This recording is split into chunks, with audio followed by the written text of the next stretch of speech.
Hello everyone, this is Jason here to talk about what is quite probably the most anticipated shooter of 2009.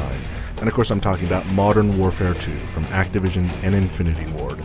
Modern Warfare 2 picks up the storyline left over from its predecessor. In the first game you defeated the Russian ultranationalist Imran Zakhaev, but it was at a heavy cost, and the Russian ultranationalist movement is still alive and dangerous, and this time it's being led by a guy named Vladimir Makarov, who is unleashing a wave of terror around the globe. That's where you get to come in. Now if you played a Call of Duty game before, you get to switch between different characters. So far, Infinity Ward has only revealed one playable character. It's Sergeant Gary Sanderson, otherwise known as Roach, of the British SAS.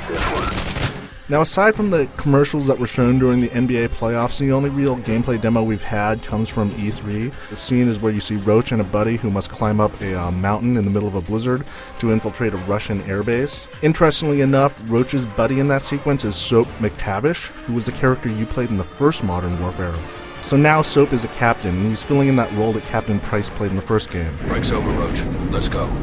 Now, this Kazakhstan level is a nice example of how Modern Warfare 2 will kind of blend the series' trademark traditions with what's new.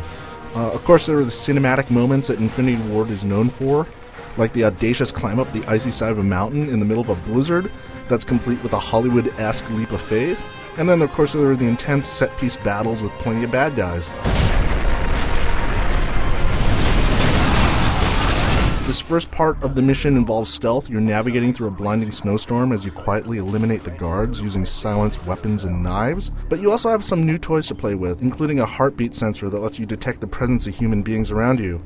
Now you can go through this entire sequence kind of stealthily like the way you're supposed to, but the developers also say that you can try to run and gun your way through it. And if you do so, the entire base is going to go on full alert and it's going to be a lot harder, but at least it's an option. So that's kind of an idea of the choices you have in this sequel. Infinity Ward has some new streaming technology that allows for bigger levels than before. You'll see that when you're zipping around on a snowmobile while engaged in a running battle against other bad guys in snowmobiles and their helicopter gunships above. You get a sense of the scale of the level and how large it is. Now, if Modern Warfare had a weakness, it's in the way that enemies infinitely respawn until you hit an invisible tripwire. It's a pretty shallow and obvious gameplay mechanic that all the Call of Duty games have featured.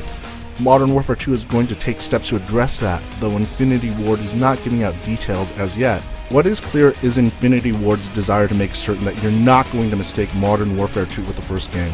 All too often when you see a sequel, there's usually an attempt to recycle as many assets as possible from the first game. That's really not the case here. Where the first game was all about dry desert environments, Modern Warfare 2 seems to be set everywhere but the desert. I mean, there's the aforementioned mountain level, there are the slums of Rio de Janeiro, there's some underwater scuba base levels, and there's even some kind of medieval castle on a cliff near the sea. What is also certain is that we are in for a very long summer of wait. We can expect more details to come out in the coming months as we get closer to the game's November release.